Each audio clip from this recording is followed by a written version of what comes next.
and family, it's Danny. Welcome back to my channel. If you are new, go ahead and hit that subscribe button down below. Don't forget to turn on the notification bell because it's always a mystery when I post new videos.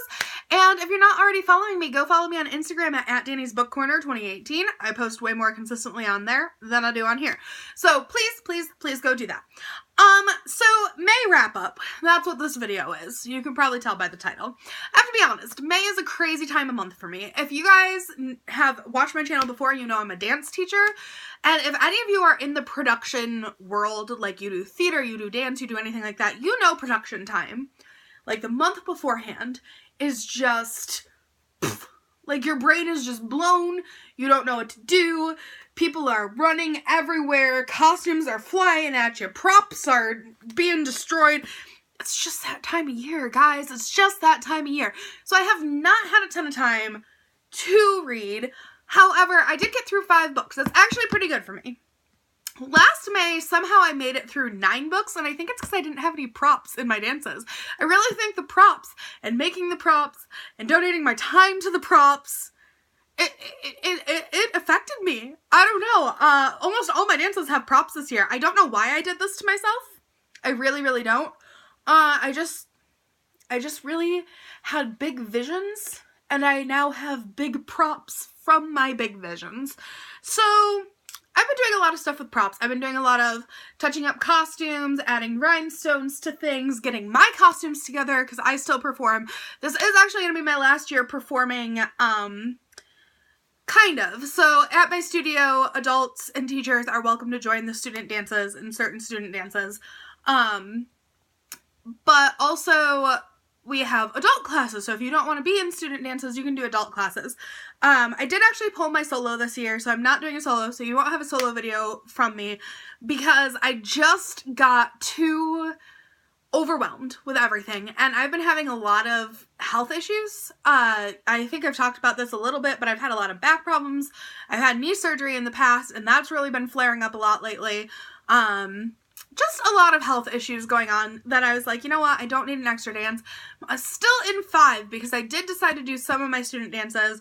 I'm in 2 of my student hip-hop numbers and 1 musical theater number, along with my adult classes, which I am doing a duet with my friend and doing a tap dance with the rest of the adults.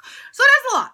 I'm in a lot of dances still, and I just kind of am looking at my life going, you know, I can't do this anymore. I'm 27 years old. And it's getting hard for me to push my body to the limits that I expect kids to push their bodies at. So after this year, I am retiring from student classes, which is not that big of a deal. I'm still going to be dancing in adult classes. I don't know if my friend and I are going to do a duet or not. I think right now we're talking about it. It's always kind of up in the air. What I do next year is always kind of up in the air, but next year I am not going to do any of my students' dances. I'm going to let them do their time to shine and just kind of step back and watch from the sidelines. But I will still be in adult classes, so I still will be dancing, but I'm probably done with solos and all that stuff. For now, I mean, maybe in a few years I'll want to do it again, but right now I'm just really in a place where I'm happy being a teacher and want to step back a little bit from the dancer role. So hopefully next May will not be as crazy for me.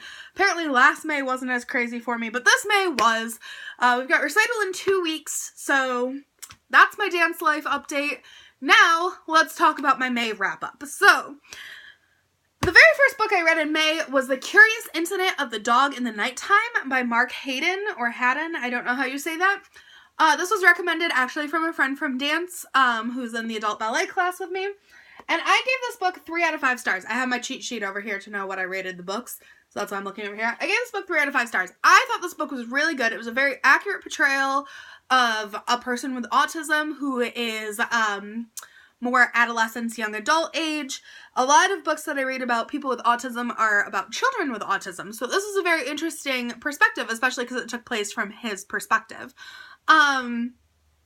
So basically the plot of this book is there's a boy named Christopher, he's a teenager, and he looks out his window and he realizes his neighbor's dog is dead.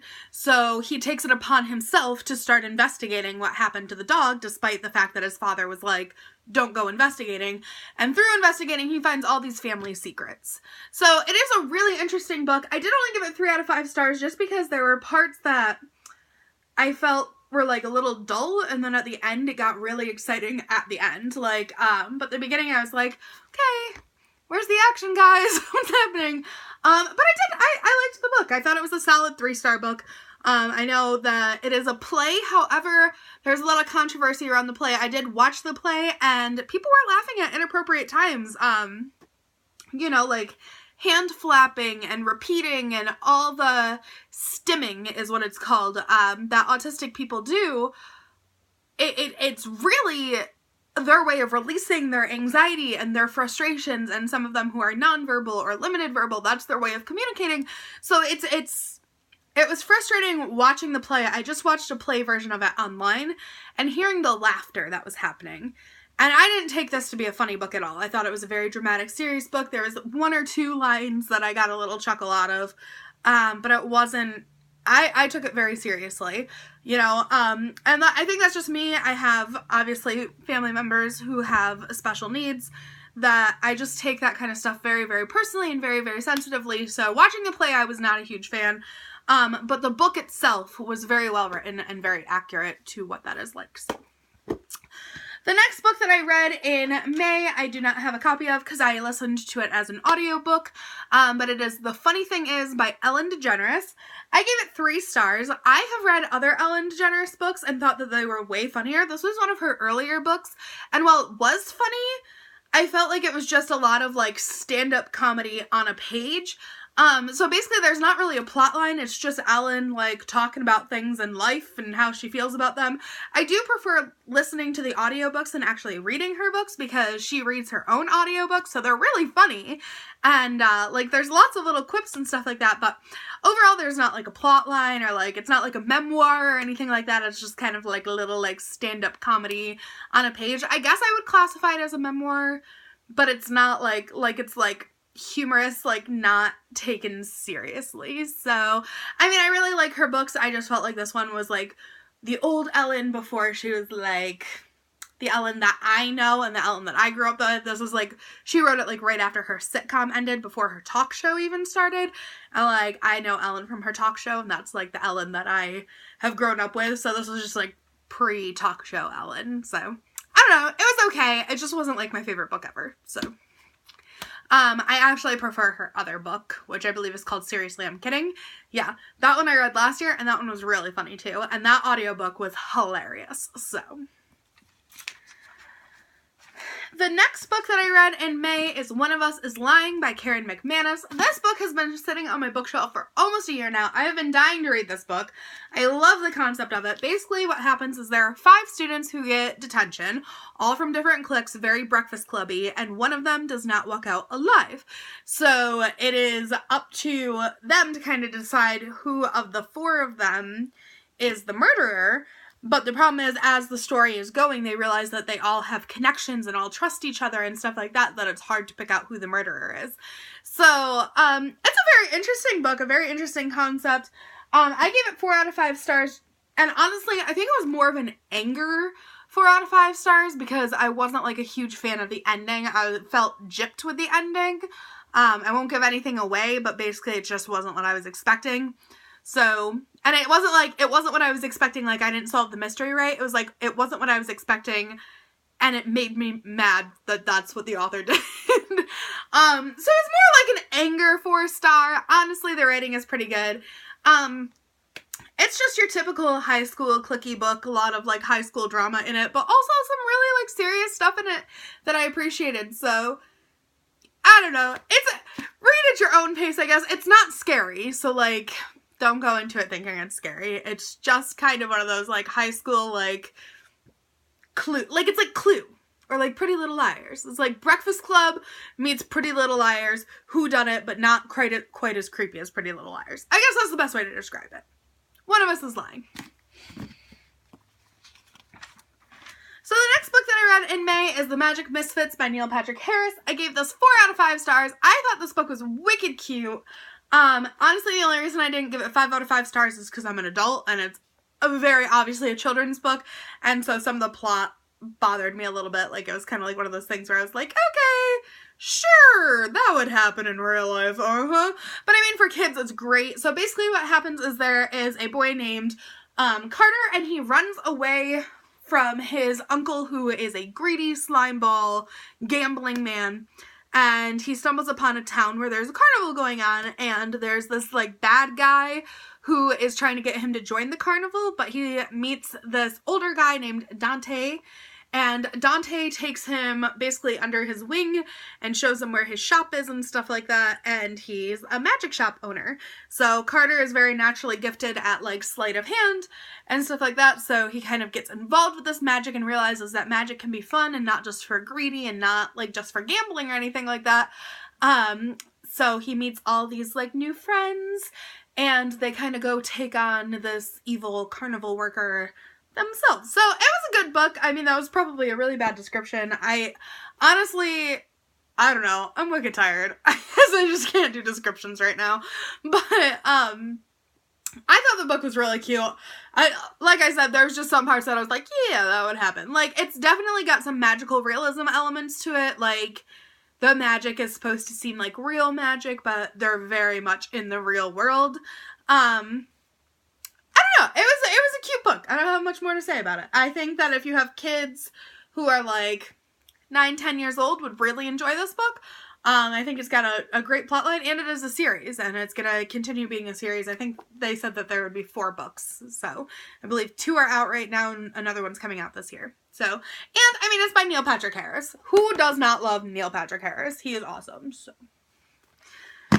And the last book that I read in the month of May was Harry Potter and the Goblet of Fire. If you guys have been watching my channel, you know that I am trying to get through the Harry Potter series before November when I go to Harry Potter World. I am reading them very slowly this time, mainly because I do tend to skip books when I read the series, especially book number 5, which is next, because I hate Dolores Umbridge.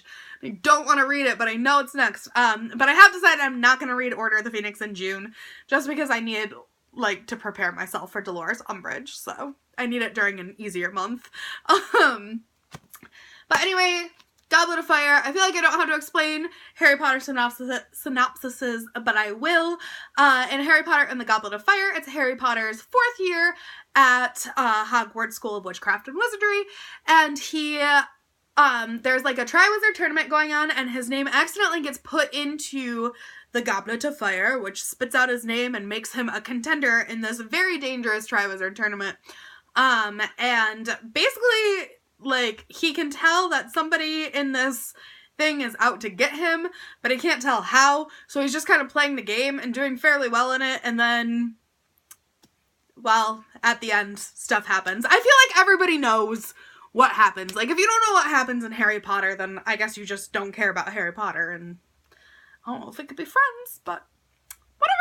But yeah, I mean, that was a horrible synopsis, but I just feel like people know what happens in the Goblet of Fire, and if you don't know what happens, then I'm assuming you just don't care about Harry Potter, and then I would tell you what it's about, other than you should read Harry Potter, but you gotta start with Sorcerer's Stone. You can't read them out of order, so that's what I'm saying here. But anyway, 5 out of 5 stars. Love Harry Potter.